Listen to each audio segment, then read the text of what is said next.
Hello, my name is Steve. I'm from Frinton Gospel Chapel. I feel somewhat daunted to be asked to share with you today. Daunted because of some of the amazing talks that have already been given. This is number 16. Can you imagine that? Number 16 in this series. Well, this thought started some weeks ago when I was chatting to my son by WhatsApp, Jeffrey, who lives with his partner Raymond in the mountains in South Island in New Zealand. I was telling him about the lovely weather that we had, wall-to-wall sunshine, and he was moaning about the fact that they were living under a blanket of low cloud. It is winter over there, and after all. So they did what any self-respecting Kiwi would do. They climbed a mountain to get above the cloud and see the sun and get some vitamin D, which apparently is very good to counteract COVID. I suppose it was a bit like taking off from a gloomy airport in this country as you go on holiday and you climb up through the clouds and the sun's shining. And well, hey, holiday has started, the sun's there. And what struck me is that it is the same sun down there as the sun is here. And the sun rises and the sun sets, just as God has ordained it, irrespective of what man does. I tend to sit in my conservatory most mornings with a cup of tea from April to October, and I know that the sun will be in the same place at the same time on the same date this year as it was last year, as it was the year before, maybe behind a cloud, but it'll be there in exactly the same place. Seasons come and go. It may be a cold winter or a mild winter, but we know it's winter. And the trees lose their leaves in autumn and burst into life in foliage again in the spring.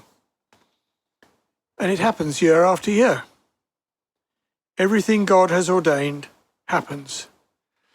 Not quite so with man, is it? Just look at pollution and strife and war and selfishness. Oh dear. And for thousands of years, people believed that the sun orbited around the earth, until first Copernicus and then Galileo said it was the other way around. The earth orbited around the sun. They got into a lot of trouble with the authorities at that time, including the church. But eventually they were proved right. So just taking this analogy, I want to ask, who is at the centre of your life? You or God? Are you self-centred or God-centred? Is it you, with God orbiting around you, just waiting to do your bidding? To sort out your finances, your kids, Auntie Mary's lumbago, like some divine slot machine, as I read the other day? Or is it God at the centre, with you orbiting around him, offering him your worship, being in communion with him, and doing his will? So, really an interesting question here. How does the Earth remain in orbit around the sun? Why don't we just fly off into the dark unknown? In simple terms, it is that gravitational pull of the sun that keeps us in orbit. If that ever stopped, we would literally just shoot off at a tangent into the dark space. We need the much bigger and more powerful sun to keep us on track. So how does God keep us in orbit, on track, within reach of him? It is the pull and the power of his love for us that keeps us in place, so that we don't fly off into what Jesus described as outer darkness. That was his description of hell, or you might say separation from God. So by prayer and reading his word, you can stay in contact with him regardless of what season you're in, and feel the power of his love holding you tight as you endeavour to do his will. And what is his will? In Micah we read, "He has shown you, O man, what is good. What does the Lord require of you? To act justly and to love mercy and to walk humbly with your God." Or as Katie told us a couple of weeks ago, love God with all your heart, soul, mind and strength. And out of that comes your love for your neighbour. And that does not include trying to replace him, God, at the centre of your life, an act that will be doomed to failure. So just go back. What about those things that you wanted God to do for you? Sort out your finances, your kids, Auntie Mary's lumbago. Surely he's promised to do those things. And he will. Of course he will. He's a loving parent. And what do loving parents do? Sort out their kids' problems.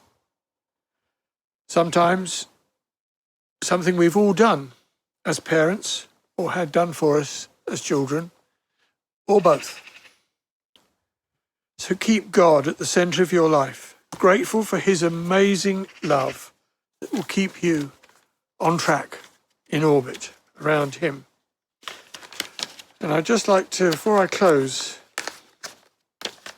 just like to say that the thoughts in this message were conceived well before I heard Katie's amazing talk a couple of weeks ago.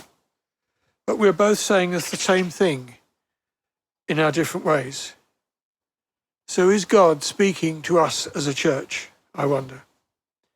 Saying, use this space, this lull before the storm, to get yourselves right with him as tough times are ahead, spiritually, financially, every which way.